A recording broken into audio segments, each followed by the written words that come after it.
Hello listeners and welcome to the first episode of Full Time Podcast. I'm your host Odin Johnson, joined today by my ginger co-host, who is... It's Owen Tully here from the Ginger Mourinho TV YouTube channel.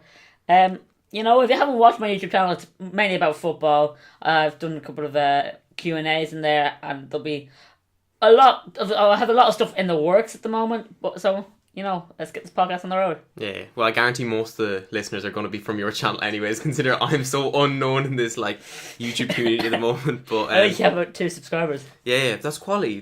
You have to start from the bottom more when you're getting started, but we'll get to the mighty 363 that you're at the moment. So thank you. Yeah. So I thought for maybe the first episode we're just going to go through a couple of questions about maybe people might have about maybe your love for football and maybe just other things in general about YouTube. So I've got a list of questions down here, and then I'll answer them as well, just in case, because people need to get to know the two hosts as well. Lovely dab, by the way, there, Owen. Thank you. I have to get my daily dabs in. Alright, so maybe every week we might have maybe about a 45-minute podcast, and then some weeks we might get a guest on as well, but we have to obviously finalise that first. So anyways, let's get into the questions. The first question I have for you is your favourite football player. Oh, jeez. Mostly is as in, how are we phrasing this? Because there's two ways you can go about it. My favourite player of football is John Terry, obviously, because I did my special day with him. If you haven't seen it, go check it out on YouTube. Cool. I'm going to leave a link. Yeah. But my favourite football player, if you go throughout the ages, like John Terry, it means a lot to me because he played for Chelsea. But there's so many others out there. I remember 2012 Euros. England were playing Italy in the penalty shootout. And it was 4 years ago now since that moment. And Andre Pirlo scored that lovely penalty. Everyone knows what we're on about. The Panenka penalty fooled the nation. It fooled the world. It fooled the Martians on Mars. It fooled the Plutonians on Pluto. Pirlo dinked it down the middle. Joe Hart didn't see what was coming. And I instantly fell in love with the guy.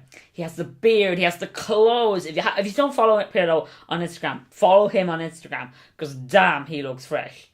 Unbelievable. His beard all the time is nicely cut. The hair, unbelievable. And he's not just good off the pitch, he's good on it. He's had an illustrious career with Inter, Milan, Juve, and now he's at NYCFC. I'm pretty sure he's staying on for another season, because I'm not too sure. He was at the Chelsea training ground recently, but build all the speculation you want about that. I think he's just saying hello to Antonio Conte. But there's also Robbie Brady. Of course, he only came onto the scene recently, but I was at the Euros in the summer, and just Robbie Brady is a magician. That beautiful header in the 88th or 85th minute against the Italians, it's always behind that goal. Sea of green and white everywhere, and orange, which is absolutely unbelievable. So you can count those two players in, and obviously John Terry. But I have another player in mind. Alexis Sanchez. I know he plays for Arsenal, but my God, Alexis Sanchez. He has the physique, he has the technical ability, he's an absolute workhorse. I've never seen a player work so hard for his team in my life. Arsenal have medals, but he can play those fancy passes, those fancy things. He got a lovely header against Stoke 2 weeks ago, or was that last weekend? I think it was last weekend. But he doesn't do as much work as Alexis Sanchez. If Alexis Sanchez wasn't in that team, Arsenal would be nowhere. He runs back, he goes forward, he's an absolute engine. He can go for the 90 minutes.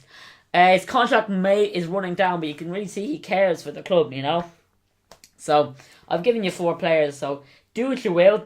You decide out of my 4 players, who do you think's the best? Personally, John Terry means a lot to me, and then there's Andre Pirlo. But Alexis Sanchez is probably one of the best players around at the moment. It's interesting that you mentioned actually Alexis Sanchez, because a lot of Arsenal fans seem to big him up along with Mesut Ozil, which is it's allowed because they are playing so well. But the way that it looks at Sanchez is more of a vital link to Arsenal in a way, because you can have Ozil playing passes to whoever you want, but if it's not to a quality striker who can finish them off, it's pointless having him in there. So it's not pointless. You see, you're downgrading what Ozil does. Ozil may not always find the best pass. Like myself, right? I can't. My feet can't do the work, but my head knows where the ball wants to go. And because Ozil plays a brilliant ball and a player isn't on the same wavelength, you think that ball is pointless. But you can see it from last season for say when Giroud was playing up front. Ozil, I think, is a lot more. People value him more this year because he's getting more assists with Sanchez up front. So I think having the quality striker front definitely helps him. but I can see where you're saying that like he's still a fantastic player no matter what. But like it is sort of like, in a way, you can have as many creative players if you want, but you need that one like clinical finisher if you want to do well in a team. To be honest though, is he really a miss for Arsenal? If, say, the Manchester, they're playing Manchester City at the moment, if he ended up breaking his ankle, would he be as big as miss of Alexis Sanchez? I certainly don't think so. Well, at the moment, Ozil wouldn't be, but they are short on midfielders at the moment, aren't they? I think Cazorla's out. I think, is Coquelin out? Is he? Or is he? No, he's in. He's in. But their injury problems usually tend to happen in the midfield, which isn't a good thing for Arsenal. So Ozil, I think, when he comes out in the midfield, there is, still a good play of of creativity in the midfield, but that's only when you have Santi Cazorla. But it's definitely something to do with, like, you do need both of them together. You can't just have one or the other, I feel. Moving on to my favourite player, it'd probably be someone, because like when I was playing, obviously when I was in the team, I played in goal for quite a bit. So like when I was looking at great goalkeepers, I find the goalkeepers are always really underrated when it comes to games and all that, because they can play for a lot longer, but it's basically strikers can score a vital goal that'll win them the game, but if keepers make a vital save that'll like rescue a point or a winner and thing, I think it seems to be a bit like less looked on, whereas if someone was to score a goal. Yeah, we were saying before we started the podcast, the Courtois save against Sunderland recently. Yeah. It was a lovely shot from Van Holt. I even thought it was, and I turned around and was like, and then I couldn't believe it. Van Holt started celebrating. He couldn't believe it was in. So yeah, I get what you're saying. There's likes of Buffon as well. I was described, one of the coaches I work with was in Toulouse, I think, for the Italy and Sweden game, and he described how majestic Buffon was. How I can't put it into words, but what resonates in my mind is just how good Buffon is. How he picked a lovely setting in Toulouse, and how Buffon commanded Italy into a victory. Yeah, well, it's funny that you mentioned Buffon, because Buffon's actually the player I was going to mention as my favourite player as a goalkeeper, because even if you're not looking as his ability as a goalkeeper, like the respect he has from everyone across the world, like, and he was definitely snubbed by not getting a Ballon d'Or like maybe a couple of years ago when he was in his prime, but he has been so loyal to Juventus at the same time as well. Even when they got relegated, he stayed with them. So like at the same time, he's an amazing player, and I think goalkeepers in general just seem to be very underrated, along with defenders as well.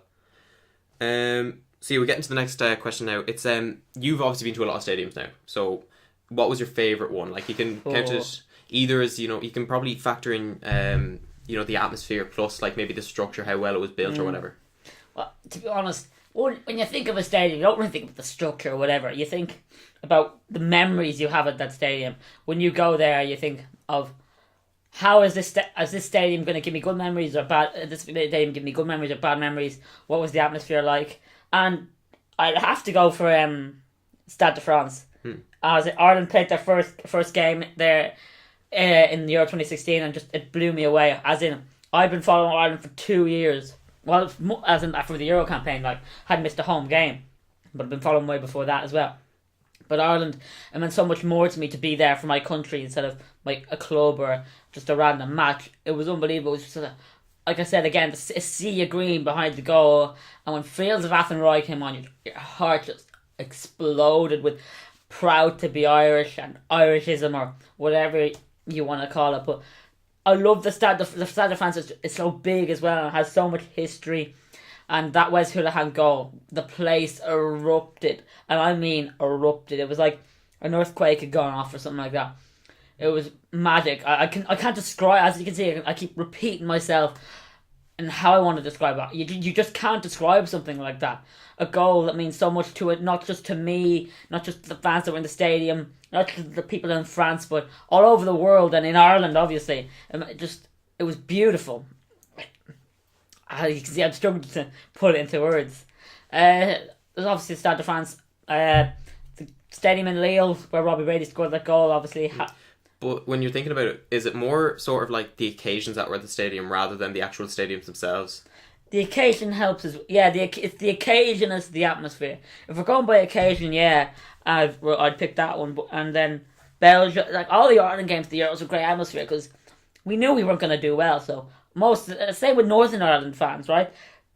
We know we're not going to do well, so both teams fans are there for the party, and that's kind of there and meet the people, speak with the people. That's what football's all about, creating bonds that will last a lifetime. Because yeah, girlfriends and friends come and go, but football's forever. As in, you're never gonna lose your national team because it's a country. Your club. You're never gonna leave your club. As in, your club might lose every single game that season, but you're still not gonna. You're not gonna leave them. But if we're gonna go by atmosphere, oh my god, there's been so many. I'm gonna let Odin have a go, and give us his thoughts. I'm gonna kind of think of the stadium I've been at for the best atmosphere.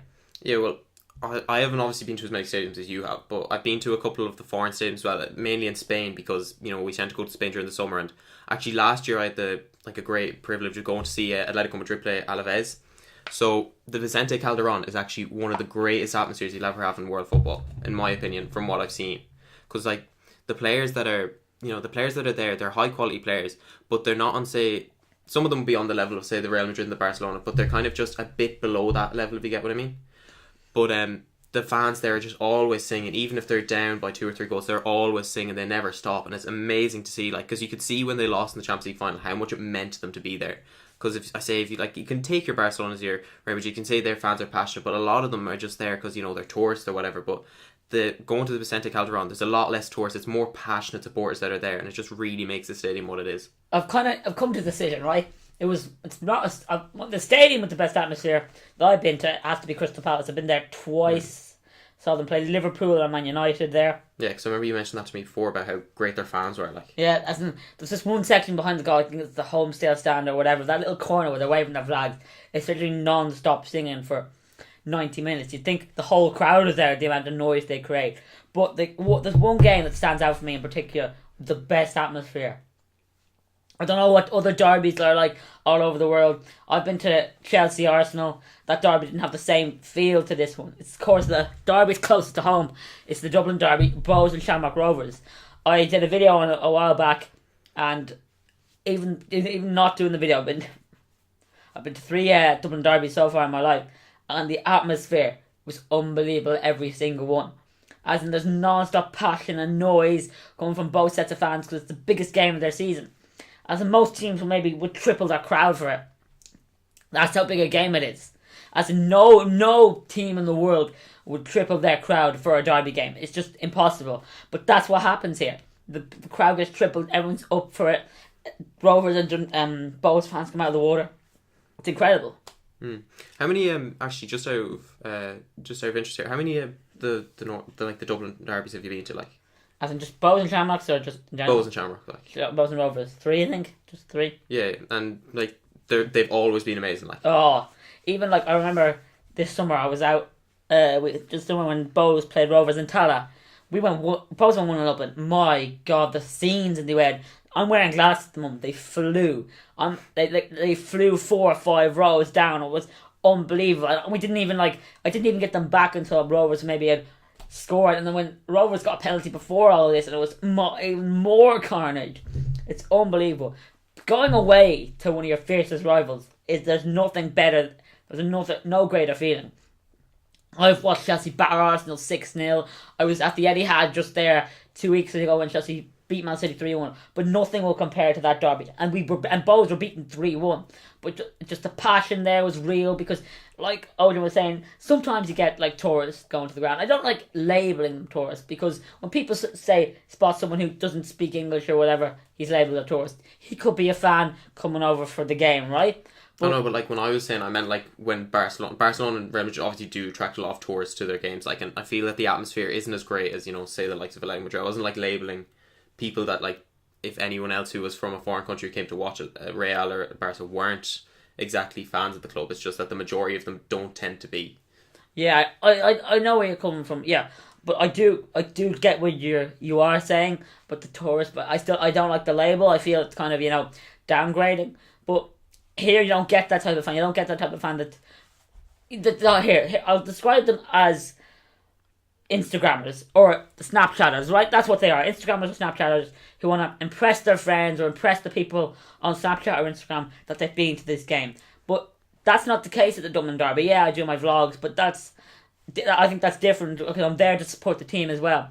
You don't get that at lower league football. You don't get there people who are are only going to the end so they can Snapchat and Instagram their friends saying, look, I'm at the Bernabeu, I'm at the Emirates, I'm at the Nou Camp, I'm at the Parc des Princes. You just don't get it. Yeah. Well, yeah, that obviously makes a lot of sense in the end. But yeah, so if you had to pick the best stadium out of all of them, just so would you be either one of the French stadiums or Crystal Palace? I'd say probably, yeah. I'm gonna have to go for Crystal Palace because I don't think you can't really count them because they were at the Euros. Yeah. So you know how they'd be like at a proper match game. So I would go for Selhurst Park. Well, we briefly touched on it with when you were talking about the Euros. But my next question is, what's your favourite football memory? So I think we all know the answer to this one, don't we? 19th of the 5th, 2012.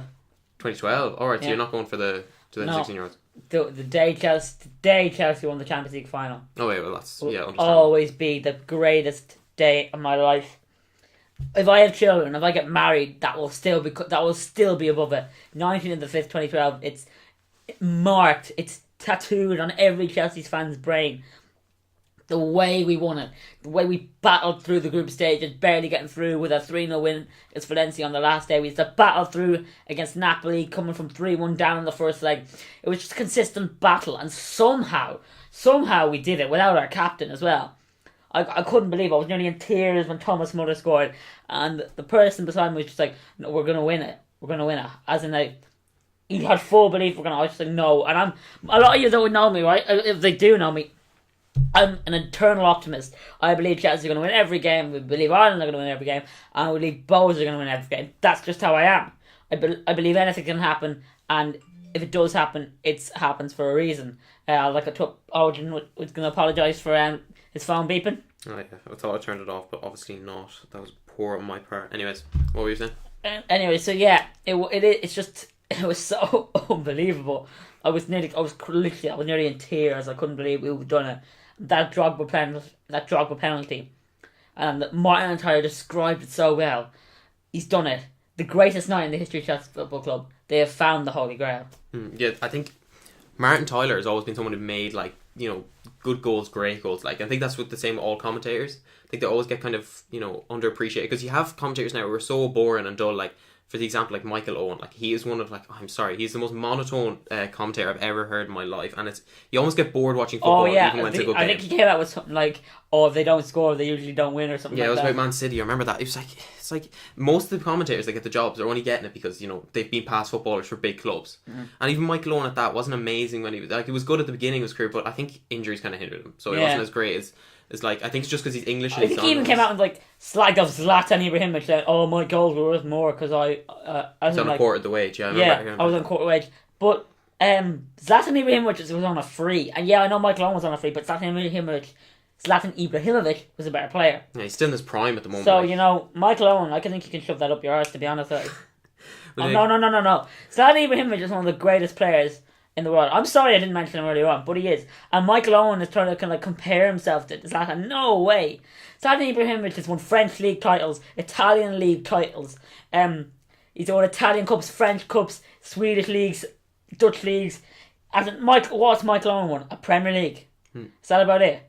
And then he had that little tiny stint at Real Madrid where he did fuck all. So I think Michael Owen needs to come off his high horse just because he's been paid loads of money by BT, and, you know, let the real footballers do the talking. Yeah, because I think a lot of the past players are looking at a lot more, like, the game has changed a lot more since they've retired. Like, you're looking at the likes of Gary Neville was criticising Karius during the week, and fair enough, he probably deserves a lot of the criticism he's getting due to his mistakes he's been making. But if Karius had played for Man United, would he have got that criticism? I don't know. I think when you look at it back in the day, remember when De Gea started for Man United? Yeah, he was getting a lot of criticism by the media. Yeah, but he did actually turn out really well. And Karius at the moment, like, I don't think Gary Neville really, like, he came back and said, like, he was the manager and now he's come back to being an expert now, which is, I think once you've gone out there, and fair enough, he kind of embarrassed himself when he went out to Valencia. He was going from basically no management. He was in I think it was a really small club. I can't remember what the name of it was, but he was with England. He was an England assist, so quite a small team, yeah. But no, wasn't he managing some other small club as well or something at the time? Or there was some club he owned or something. Yeah, he owned Salford City. Yeah. But when he got that job, like, people were kind of bigging him up because they knew he is very tactically, you know, aware. But I think the way he translates that into being a manager, I think isn't as good as maybe you're. Doesn't help when you don't know a word of Spanish. But like Gary Neville, As in, I think he literally. I think I was watching a bit of Sunday Supplement or whatever. I think he would cancel his statement or whatever because he was getting absolutely annihilated by the people on it, and he just kind of, you could see him about to blow up. Yeah, his yeah, but I think it's kind of bad the way. I think you're entitled to your opinion as a pundit because considering you've been a past player, but when you're just basically going out and criticising players for, like, Gary Neville, I don't think has mainly a lot of the right to judge a goalkeeper considering he never played in that position.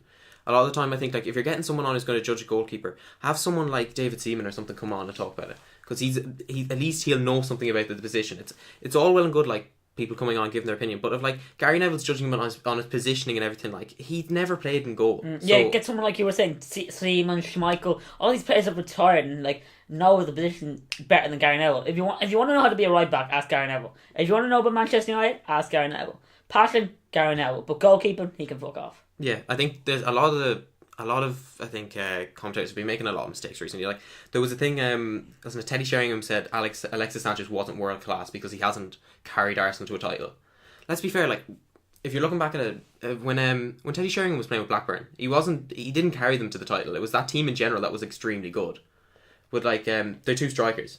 Yeah, Alan Shearer, Chris Sutton. Yeah, they were two very good. Teddy Sheringham didn't play for Blackburn. Did he not for the bit when they won the league? No, Alan Shearer, Chris Sutton.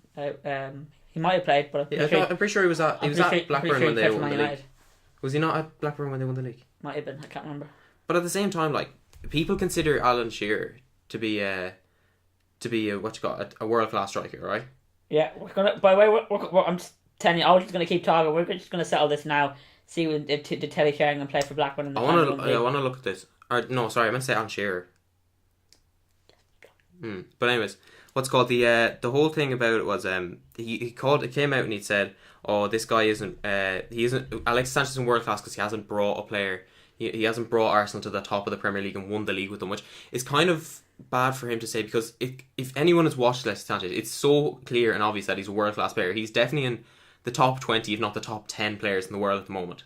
Him and, I know we mentioned Ozil before, they were unreal together and their partnership is unbelievable at the moment. Sheringham was with Spurs when Blackburn won the league. Just check Wikipedia. So who was it? Was it Shearer? Who was Shearer it? and Sutton. Shearer, yeah, sorry. Shearer and Sutton were up front together. Yeah, I'm getting names mixed up. I always get them mixed up for some reason. Just two big English lads. But no, Shearer's who I was on about.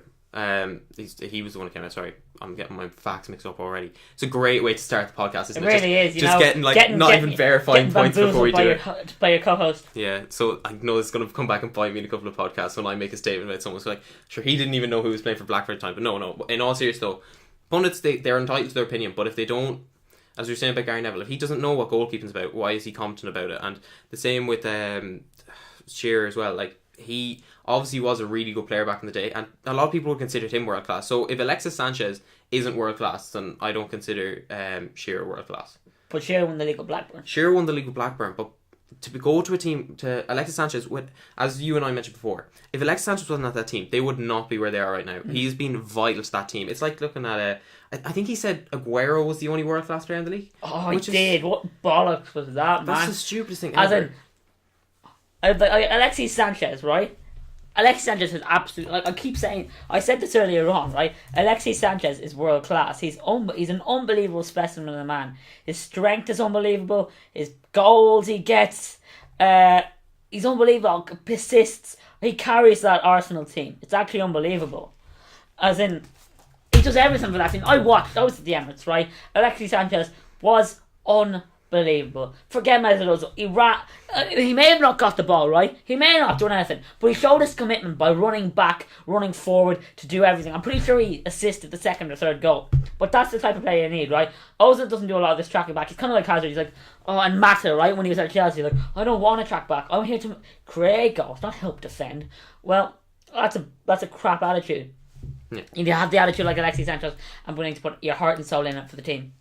Looking at world class players at the moment, like, if he's considering Aguero to be the only world class player in the league, like, I would put, I know you can't really compare the players as both, but how crucial they are to the team, I'd almost compare Aguero to De Gea about how crucial they are to the team, because without those players they wouldn't play as well as they do. You could say that. Like, Man United don't have the strongest of back lines, and De Gea's there to save it. So if we were going to have, like, I'm going to give you my 3 world class players in the Premier League right now, and unfortunately there's no Chelsea players in it, because with world class players you really need to you know what I mean? You don't have to win trophies per se, right? Yeah.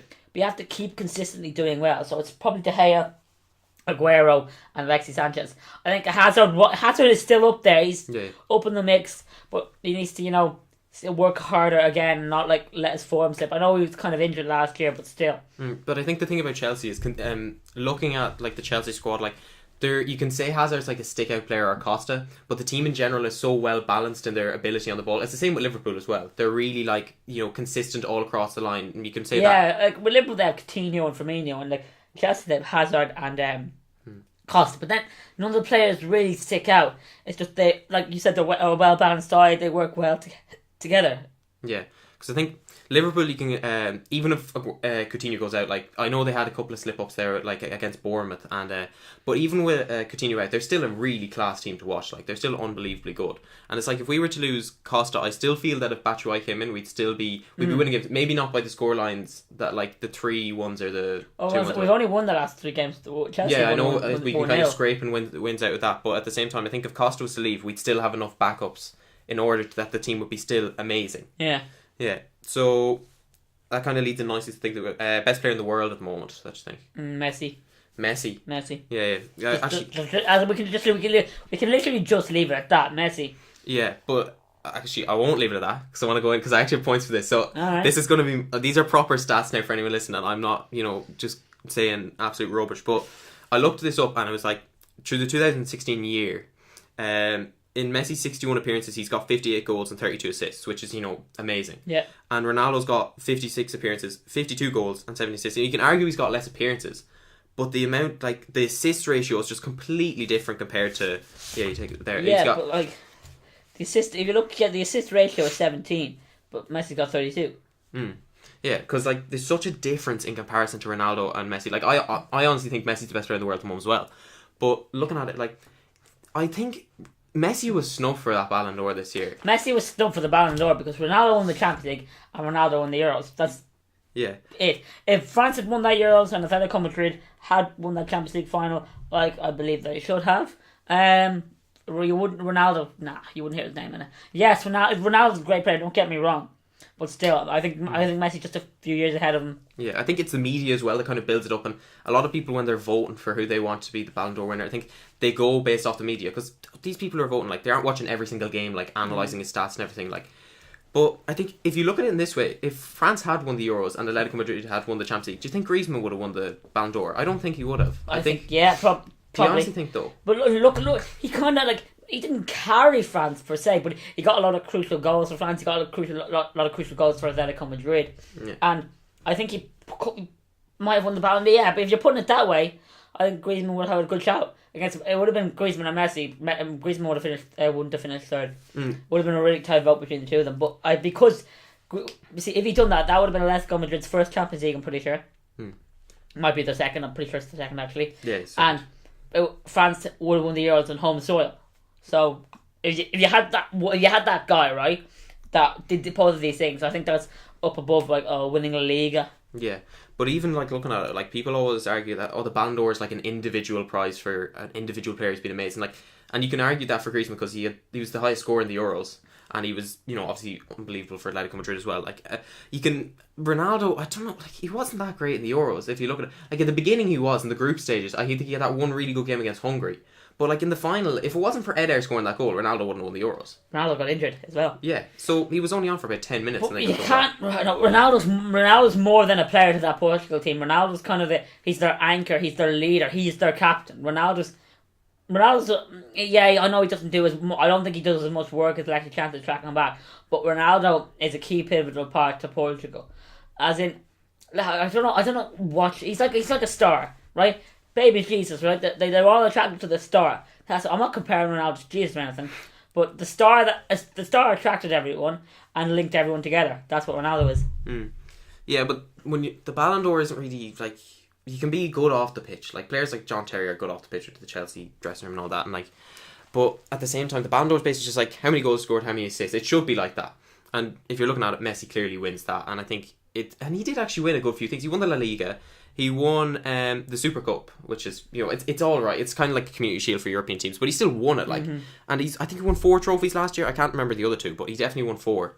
and he played really well. So I don't know. The media kind of, for me, has kind of an influence on the Ballon d'Or.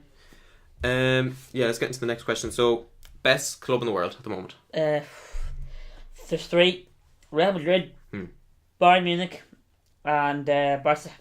Right. I think Real Madrid are unbeaten in 34 games now. They won the Club World Cup today against Kashmir Antlers, so that's 35 games and another trophy to add to their cabinet. Aren't they on some crazy unbeaten streak as well? Yeah, that's some number. They're like 34 or 35 games unbeaten. Yeah.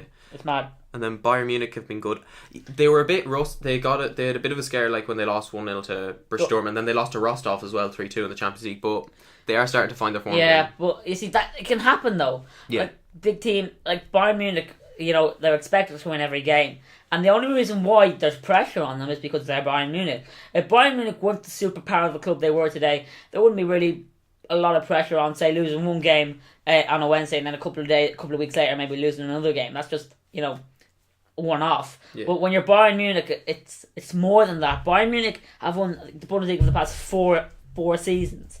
That's incredible. As in, PSG and Juve dominate their leagues, but Bayern Munich are dominant in Europe as well. Bayern Munich is like the Death Star of Germany. Yeah. So you expect them to conquer and do well, and that's why I think they're there. Real Madrid at the moment, right? If you pick Real Madrid and Bayern, right? Let's take Real Madrid and Bayern. Both have excellent first team, and they have good squad players that can jump in. I don't think that's the same for Barca. Barca have an excellent first team, but though they have the likes of Arda Turan, Paco Alcacer, and I'm thinking of one other person. I can't remember his name though. And though, sure that they're back up, but I do think Real Madrid and Bayern's back up is better than Barca's. Yeah. Because I think there was a thing that came out at the beginning of the season. They've got so many good players in their position. They've got the likes of I think Benicio was starting for whatever club he was at before. I think he was at Roma for a bit. Did he move to Juventus? Benicio, yeah. Yeah, he's at Bayern now. Yeah, no. Benicio is on loan. He's on loan. Yeah, sorry, my bad. That's 2. Again, that's twice. That's twice. Man. I'm getting poor. You're gonna have to carry this episode. I'm gonna be, getting destroyed. But no. What I think the clubs, as you're saying, the superpowers, they tend to get under a lot of media pressure when they lose maybe 1 or 2 games in a row, and I think that was his case with Ancelotti. But he's only after coming into the job, to be fair to him, and he's trying to get his style of football across to players who've come out of a sort of a management of an amazing manager, Pep Guardiola. Yeah, as far as we know, we're recording here, we don't exactly know the score. Bayern have gone joint top again with Red Bull Leipzig, so it really shows that, as in Leipzig, obviously are doing quite well for themselves. But Bayern Munich are obviously up the top there because they're Bayern Munich. I can't help but notice your little sigh about Leipzig. Do you want to chat about them for a little bit more? Maybe another time, not today. No, we can let your emotions out now. It'd be some nice therapy, Oh, why do I hate Red Bull? We talked about this already, and you were talking about all the... They symbolise everything that is not football. They're just a scum. As in Red Bull, literally... I literally, I'm not even joking, right? I was in town, what town? I was somewhere. London, Manchester, London. I was somewhere, right? And they were offering free Red Bull, right? I took it, just to be nice, because, I like taking, when people are handing out free stuff, you're like, oh, I feel bad for you. And you take it, chucked it in the bin. Red Bull, I boycott Red Bull products, I just boycott everything for Red Bull. Because a club, right? A club is for the supporters, right? I know these days you get Russian oil barons and sheikhs buying into clubs or whatever, but football is just for the fans, right? So when you get a company buying your club, changing your name, changing your colours, changing your identity, that's not what football is about. If that happened at Arsenal, if that happened at Bayern Munich, Bose, Malmo, if it happened at Kashmir Antlers, it'd be an absolute uproar. I mean uproar. No one should have to go through that. And the reason why they get this is because maybe teams are struggling for money, or they just allow a takeover because it's unaffordable money. Red Bull Salzburg. I'm going to take Red Bull Salzburg for your example, right? They were taken over, right? And what they were offered, what the fans were offered, right? Because they wanted the use of Red Bull colours. They wanted the white top, the red and the red shorts, right? Like they're like, oh fuck you, Red Bull, right? And like Red Bull, like, oh, we'll be nice. We'll give the goalkeeper purple socks. And they're like, no, this is not football. You've just taken over everything we loved. So they started a new club. They were in the second division until last season. Now they're back in the third. There's actually I learned a lot. I learned about this. I hated Red Bull anyway, and I knew a bit about it. But there's actually a document, like little 4 or 5 minute video on Cup of 90 about Red Bull and Salzburg. So check it. You can check it out. Will you leave a link to the description? Yeah, I'll get it. Yeah. So I'll leave a link in the description for that video. It's worth a really good watch. So that's another reason why I don't dislike Red Bull. And then they kind of, I'm not sure how they did it, like the 50+1 rule. I'm pretty sure they like bought past that in Germany as well. As in Germany, there's a rule, right, where you're not allowed to have a sponsor named after your club. I'm not sure how they kind of bended the rules a bit. I think by having like their members members working for Red Bull, so the 50+1 rule came in, and that's how they kind of bended the rules. But everything about them is just wrong. I just don't like the way they grab a cup, squeeze it for everything it's worth, lay it out to dry, and they take it over. I think it's just despicable. Talking about buying yourself in football, I just want to actually touch on the Chinese Super League for a second, alright? Because but the difference is the Chinese Super League, right? The government are putting money into it, and they're all and that's fine. Yeah, I get that idea, but it's just like kind of going into it because they do tend to spend an absurd amount of money for players that are just not of that quality. Yeah, but they want the league to grow. Clearly, it's a credit to them. Honestly, China. If there's anyone from China listening, credit. I'm going to give you a round of applause. Bravo! Your government are unbelievable. They want football to grow. They want the league to grow. They don't want the Chinese people sitting in bars or sitting at home watching Premier League, La Liga, Bundesliga, when they could be in the stadium singing their hearts out, jumping up and down, and watching the league. So they're getting the government are pumping money in and letting the sport grow. As in, like the players that have already that have gone to China, and like some of these have left, some of these are still there. Adriano, Paulinho, Hulk, Drogba, and Anelka's gone there, and a few others have gone there as well. Oscar's about to go there. We think Demba is still there. Tim Cahill was Ramirez. there. Yeah, I mentioned Ramirez already. Oh, yeah, sorry. So, all these players have gone there. And then they have great managers. They've got decent managers out there. Sven is out there. Sven Goran is managing. I have it here somewhere. He is played second tier Shenzhen after replacing Seedorf, who was there. Nesta might be there. Fabio Cannavaro is there. AVB is there. Marcello Lippi is there. So there's a lot of people, there's a lot of players out there and people gone.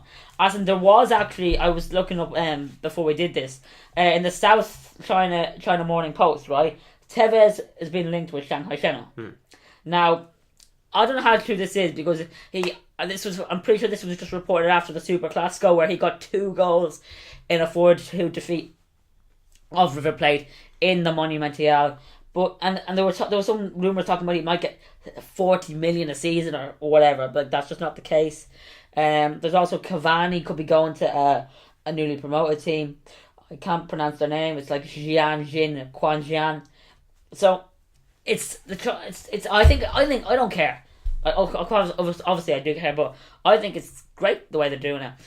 Like I said earlier on, there's no sheikhs or oil monarchs coming in. It's the Chinese government putting money into the sport to make it grow, and I think that's just fantastic. Yeah, I wasn't trying to look at it in a bad light. So it's kind of similar to when the MLS started to kick off, and I think that was mainly influenced by David Beckham going over. Let's be fair, and I think people were getting kind of annoyed because they were like, "Oh, why are America, buying all these players and everything?" Like it's a country that I think the way football is now, you need to have money in order to get somewhere. Well, with America, let's talk America, right? Lampard, I think he's left now, but was out there. Pirlo is out there. Villa is out there. Both Dwight Phillips are out there. Joe Cole is out there. Ashley Cole is out there. Gerrard was out there. Nigel de Jong was out there, for you who don't remember him. He played for AC Milan. I'm pretty sure he got sent off in the 2010 World Cup final. That's just a long list of players who are out there. America has this big attraction. I think when David Beckham came there in like 2008 or 7, they introduced the Beckham rule, right? Which is like the MLS cap. Basically, you can have 3 certain players that have been signed for over the money. Robbie Keane's also out there too, Ireland captain. Well, former Ireland captain. And so that's how they attract it. The lifestyle helps. the amount of money they can be on, and just to experience something new. As in, like, who would have thought? Like, take these players, the Pirlos, the Lampards, the Gerrards, right? Well into their 30s. When they were younger, who would have ever thought that America was an option to go play soccer, as it's called over there? I think the MLS needs time to grow. People bash it and batter it and whatever, but it does need time to grow. I think it's been MLS has been 10 years now. It'll be 11 in the 2017 season, and getting these players in only strengthens the league. It's the same in China. The reason why they're bringing in these players, right? The reason why they're bringing the players to MLS is to get the people out of the bars watching soccer and into the stadiums and watching soccer. That's it, and I think it's great. I really do. Like, let's take Seattle, right? They won the league this year. They've got some great young players in there. They have let's talk about the bigger players that play for them. Obafemi Martins and Clint Dempsey have both played Seattle Sounders. On the losing opposition in the MLS Cup final, you had Sebastian Javinko and you had Jose Altidore. Like, the MLS, if you can't say the MLS is growing, you should just stop listening. Yeah, and it's not like they're just buying in players that they want. They have actually started producing like some really good talents as well. Like, America's produced Pulisic, who's, you know, one of the big upcoming players from America now, and he's kind of like what they're trying to build the whole national team up around. And at the time as well, sorry, they had the players like, I remember Jose Altidore was really bigged up when he was younger, and like, obviously he didn't turn out as well as everyone had thought he would. But what people don't realise, a lot of people, right, will base players' forms on how well they did in the Premier League. Yeah. Let's take Jose Altidore. He was banging in the goals for AZ Alkmaar in the Dutch league, and that's why he was taken to Sunderland. Mo Salah was taken from, who did he play for before he got to Chelsea? Chelsea, taken from Basel to Chelsea, didn't work out. Went to Serie A, he is flourishing. Like, I don't know what. Dzeko, same again.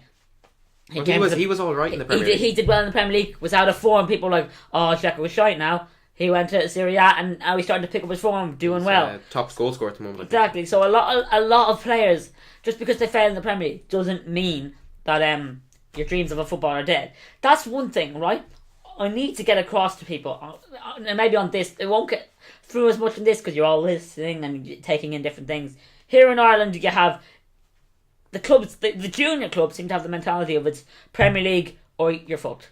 You could play. I'm going to just name just several countries you can play in, right? Let's say there's South Africa, Argentina, Bolivia, Sweden, Norway. There's endless amount of options you can do as a young player if it doesn't work out for you in the Premier League. Yeah, but at the same time, so like players like, I know you mentioned a couple of like Salah and the rest of them as well, but Di Maria was one who was an example as well when he came from Real Madrid. Like, he's a world quality player. It's just the Premier League isn't suited to his sort of like style. To be fair, I think he always wanted Paris. I think you could, yeah. But PSG, I think PSG had already bought David Luiz, I think, for like 50 odd million, and they didn't want to be breaking financial fair play, so they're going to bring in Angel Di Maria. So he decided to go for Man United. I know his house got broken into and stuff and all, but he moaned a bit and was shipped off to PSG, and now he's loving life. I think at the time people always like look at Di Maria when he was in the Premier League and like, oh, he was awful, he was so bad, but he just wasn't given time really to settle, in my opinion. Like, that Man United team that year wasn't amazing, let's be fair, but he was still a standout player in that team. It was just the fact that he was, you know, he played so he hadn't played to the standards he was at Real Madrid, and it's like, you have to like see it, like, La Liga is more technically based. It's not like physicality like the Premier League, because let's be fair, the Premier League is the most physical league in the world. Yeah, of course. And a lot of players just don't suit that style. Like, you have players who are like small, nippy strikers. Like, I know Aguero suits it quite well, but he's obviously had a lot of time to adapt. But when you're getting in someone like Di Maria, who's not physically, you know, able for it all, he just needs a bit more time to adapt. Because I think Stoke had that big thing, was when Shaqiri came over. Yeah, I was just about to say that. You read my mind there. Read my mind. Shaqiri came over. Shaqiri left Bayern Munich as a scrawny little lad. If you guys watch Premier League, Shaqiri is as buff as hell. Honestly, his biceps are bigger than my face. They're bigger than me, for crying out loud. It's unbelievable. He put in so much dedication to get where he is today. I think it was the thing, like, the size of his calves. Yeah, they're absolutely massive now compared to when he was at Inter Milan. But a lot of players are overlooked because they don't play in those leagues. And I think when managers are picking players for national teams as well, they tend to look over, say, the smaller leagues. Like, I know France did it with Gignac. He was playing out with Tigres. He got picked for the national team, and he's still a very good player. But he should got picked for the Euros as well. He was. He was in the final as well. He had that chance. Remember, he hit the post. Oh, I did. Yeah, but players like Sebastian Giovinco was so snubbed for that Italy squad, and they were like lacking a forward. Like they did well considering they didn't have, but he should have been picked. There's no doubt about it. And players like Pirlo as well should have definitely been picked. No, I think Pirlo retired though. No, I don't think he was retired during the Euros, to be fair. I think he only retired because it was, I think it was told that he wouldn't get in the team. So he thought this is a good time to end it now. But yeah, a lot of players, if they don't play in the top 5 leagues, which are, Premier League, Bundesliga, La Liga, Liga, and what's the other one? Serie A. They're non-existent. They're not good enough for any big team. But that's you look at the English, like England, France, blah blah blah, right? That's just them. Like some teams, take our team for example. Ireland, you got players playing in Southampton. You got players playing West Brom, Derby, Brighton. So once you start going down the pecking order, players are picked from all over the place. And I think it's like it was kind of shown as well. Like I think us as Ireland fans and the Ireland managers as well were kind of afraid to pick League of Ireland players because they thought they weren't able for the quality. But Darrell Horgan and Andy Boyle came squad. And sure enough, they didn't start for the team, but they've shown like now since they've moved to Preston North End that they're well capable of. Towers at Brighton as well. And, Patrick Coleman was at Dundalk and went to Burton at the time. I don't know where he is now. Gone off the radar. Didn't do as well as everyone hoped. But Richie Towell was injured, so we have in my opinion, we have big hopes for Richie Towell, Darrell Horgan and Andy Boyle. There was things coming out. He was playing for the under-23s for Brighton. And he's scoring a couple of goals, but like people were saying like, oh, call him up. But I know I was talking about if you're in a poor quality league you don't get picked in, but like under-23s for Brighton isn't something that's worth calling someone up for when you have the likes of say like Glenn Whelan is still a very good player. Maybe he doesn't have the legs to keep running for a full 90 minutes, but he's still a very good player. And you've got the likes of John. No, you can't say anything, man. What? Austria. When we played Austria, right, I was banging on about Glenn Whelan, right? And then Glenn Whelan gets in jail. Oh, thank fuck, he's off. Literally, you don't like. I like when Glenn Whelan. To be fair, he does his job. Some people don't like Glenn Whelan because he's not Robbie Brady or Wes Houlihan. Glenn Whelan is in there to do his job, stop people playing football, and that's exactly what he is. Yeah, Glenn Whelan. I think what he lacks in physical pace, he has in mental pace. In a sense, like he's good at passing as well. So like he gets the ball off a player and like he pings maybe a ball up to some other player, and then he lets the people with pace like James McLean, the mighty man himself, and also like I know Aidan McGee doesn't play now, but when he was playing he was quite quick as well, so they played up to him. And yeah, that was the thing. Actually, talking about Ireland though, their style of play, like some of their players seem to be playing, in my opinion, one style of play, and the other players seem to be playing another sometimes. Because like you have slow players in there. But see, it works. Martin O'Neill's gotten the best of this squad. Trapattoni wouldn't give the certain players a chance. We know who it is. And Martin O'Neill's given his squad a chance. Martin O'Neill has gotten us to the promised land of the Euros. In my lifetime, I never thought I'd see Ireland play at a major tournament. I got to see it, and I was there. I'm happy. If I was sniped, shanked, or strangled, now I'd be happy. I know, but the thing that I'm always getting at is like whenever I see Ireland play, like they've got those really pacey wingers, but then whenever they're playing, they have a tendency to start a really slow striker, who just some of the time just if you have Shane Long and he's unbelievably quick, but they don't tend to really bring him on to second half because he's an impact substitution, which is fair enough and it's a good tactical idea. But I don't know. I think it was There was a game I can't remember what game it was. Murphy played up front a lot. Murphy knocks it down to Long with his height and strength. That's what I'm getting at though. I don't get their whole system is that they play really one up front. And I think a lot of the times either Jonathan Walters or, it used to be Robbie Keane, but obviously he's retired now. And I think Shane Long would start getting a bit more of a look in. But I think they need to look at playing two up front, because two up front is proven for some good teams. We do play two up front though, some of the time. Some of the time, but at the majority of the time, when it comes to the big tournaments, we don't tend to play two up front. I'm pretty sure we played two up front against Italy.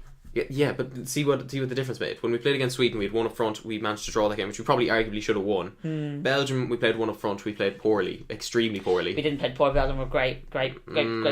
We should have had a penalty in that game before they scored their second. At the same time, did we have two up front against France? I think we did, yeah. Murphy and Long. Yeah, we played decent enough. Yeah, Murphy and Long. Yeah, Murphy and Long started the Italy game. Murphy and Long started the France game. The France game was just, I didn't think it was right. We had 2 days rest after playing in the sweat. As in, if you weren't there, you didn't know, but it was sweltering heat there. I think they closed the fucking roof, and it was the sweat. Literally. I think I lost about 2 or 3 kilos that night I'm not lying. We got back at 3 or 4 in the morning. I lost 2 or 3 bloody kilos. That's how warm I was. I wasn't even playing. They probably lost even more. And 2 days later, we're playing again. I thought it was very harsh on us. France got a 7-day break, but obviously that's been and gone now. It's 4 or 5 months ago, and we're doing well in our qualifying campaign. Yeah. Okay, so I think we're kind of coming up near to the end of it now because we've talked for a good bit now. I want to say a couple of things to the viewers before we leave, and I want to say, like, if you guys have any questions or any viewers, this is a podcast. Oh, viewers, sorry, listeners. Yeah. If you want any questions to be answered, it doesn't have to be football related. Like, just send them in. You can either tweet us. The Twitter's will be on the screen now or in the description, and you can also leave comments down the video as well. So yeah, let us know what sort of format you're liking. I know we started this week just kind of getting to know both of us, more you, as I say, because you know you're the one driving in the views. So I'm gonna milk you as much as possible for this. Cow. Yeah. But no, thanks for listening, guys. All the links to social medias and all the videos that we're talking about, they'll be in the description as well. And until next time, see you guys. Peace out.